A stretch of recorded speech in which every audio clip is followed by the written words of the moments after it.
You're tuning into Black and White Sports on YouTube. The no-holds-barred truth on sports.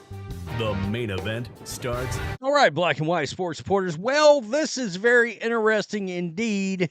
If you are a Patriots fan, and for many of you, I would say most of you, if you are really paying attention to what's going on with the Patriots organization over the last several years, you may love this news. All right. Now, as of yet, a lot of Patriots media and national media has not brought this up yet. And I kind of wonder, will they? It's going to be a very interesting question to ask, because I could see the mainstream media probably loving one Robyn Glaser. That's right. Of course, she was a person that has been part of the football business with the Patriots and was working closely with Jerod Mayo. Many believe she had a big hand in the demise of one Bill Belichick and getting rid of his culture and bringing in Jerod Mayo's.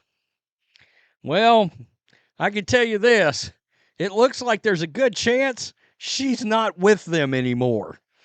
Okay? At least not on the football side in the Patriots organization. This has yet to be confirmed by any of those people. This guy right here looks like he's actually a member of Barstool. All right? Podcast Jesus, Barstool. I assume that's his business. I don't know, but he's got a hell of a following. And several that actually cover the Patriots are following this guy, the Case Podcast. All right? Well, this is something he put out at 5:18 p.m. yesterday. Sources. Robyn Glaser is no longer with the Patriots organization. She was the executive VP of football business and senior advisor to Jerod Mayo last season. Now, a lot of people wanted to see how much power was Mike Vrabel going to have. It turns out he may have a hell of a lot of power. And there was that nugget from Teddy Bruschi during NFL Countdown when they announced during the show that Mike Vrabel had gotten this job. He said some things, and a lot of people were sort of looking in the direction of some of the people within the organization that he might have been taking shots at. All right? He said this of Vrabel. He's the right man for the job. It's been bad for the last 2 years with the Patriots organization.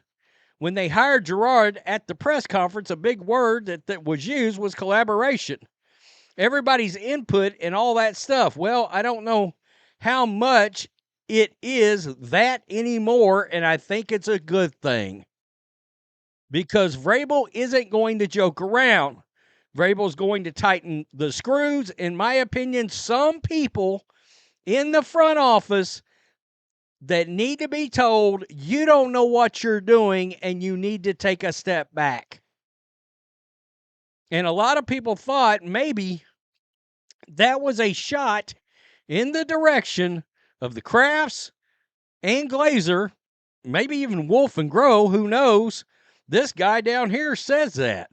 Krafts, Glazers, Wolf, Groh all need to take a back seat. He would go on to say, I love the hire. Of course, the guy is a friend of mine. But there is going to be a change. I'm a little bit surprised that this happened because there are some people upstairs in the organization that want to be heard. And sometimes they're going to have to take a bite of humble pie and understand your opinion doesn't matter on this one. Because there are people in the building that know more. I hope that is what happens this time around, because the collaboration project did not work. All right? A lot of people think she had a hand in that. This was an article right here, September of 2024, from Albert Breer. All right? About what it was she was doing. This is her relationship with Jerod Mayo right here. Quote, she built relationships with the players who were working with her on foundations. One of the players that she built a relationship with over the years was Jerod Mayo. So as Jerod built his staff, as Elliot Wolf's role changed, she was a support to those people. She was in some of the interviews. She was involved in more so than I'd say in February, March, April, May than she had been in the past. But that was sort of a natural thing to help support people who were new in charge and learning how to get comfortable. Well, she was involved in all kinds of like social justice and cultural initiatives around there. And a lot of people thought, okay, in fact, if you've heard stories about the offensive coordinators when they tried to hire them last year, some of the offensive coordinators were either turned off or pulled their names out of the bidding for the offensive coordinator job that went to Alex Van Pelt. One of the things that was brought up was there was very little football or not enough football talked about in the interviews to their liking. All right? And she was in the understanding I have on the coaching hires, coordinator hires. She was setting in these interviews. And a lot of people, look, there were signs around the building that Bill had put up that said, "Do your job." Those signs were pulled down, and it was a lot of wee, warm and fuzzy crap, lack of a better way of putting it. I'm just throwing that out like that, was put up around the building. Some stuff said progress. Let's just say it, progressive. All right. And it looks like, and again, I don't know if this is going to be confirmed later, that she may no longer be with the Patriots organization. And if that's the case, that is the first massive domino to fall under Mike Vrabel.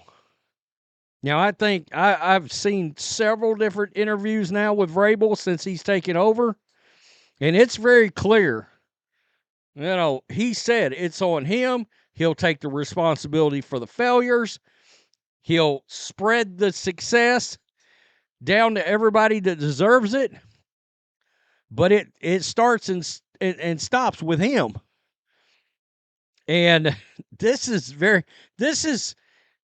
the Patriots organization curving back into Belichick's direction. Okay, I mean, you got a guy that, I mean, look, Vrabel also, Bill Cowher had a hand in his development as a player. He coached Urban Meyer, he didn't coach under Belichick, but he coached under Bill O'Brien, a disciple of Bill Belichick, and a hard ass. And we can see, if Robyn Glaser's gone and you're a Patriots fan, you should be celebrating today. All right? I think you can partially blame her for some of the stuff that came out of Jerod Mayo's mouth during that infamous press conference when he was introduced, where he decided to correct his boss and start race baiting, and immediately he lost half the entire fan base. This is good news. This could be good news. Very good news for Patriot fans. Tell me what you think. Peace. I'm out. Till next time. Thanks for watching the show. Be sure to like, comment, and subscribe. Be sure to tune in next time on Black and White Sports.